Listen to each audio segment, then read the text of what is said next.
C'est déjà une découverte exceptionnelle à plus d'un titre.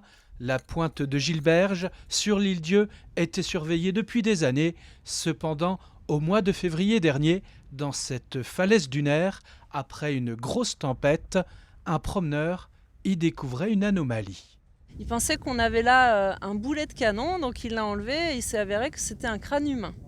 On s'est rendu compte qu'il s'agissait là d'une tombe à coffre. Ensuite, bien sûr, le crâne, un os a été prélevé pour pouvoir faire une datation. Et il s'est avéré qu'on était là sur un site du bronze ancien moyen, donc aux environs de 1600 ans avant Jésus-Christ. Une découverte non seulement extraordinaire, de par sa datation, mais ce n'est pas tout. Les archéologues étaient loin de se douter de ce qu'ils allaient encore y découvrir. Finalement, il s'avère qu'on a là un site beaucoup plus monumental avec d'autres inhumations. Donc on est plutôt sur une sépulture collective, entre guillemets, bien sûr. Et puis un aménagement en pierre, donc à l'avant, type petit cairn ou petit tumulus.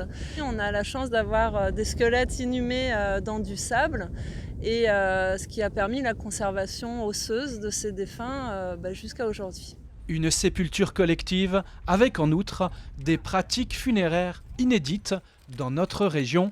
La fouille archéologique est toujours en cours. À l'avenir, des datations au carbone 14 pourraient bien nous révéler s'il existe des liens familiaux entre ces défunts.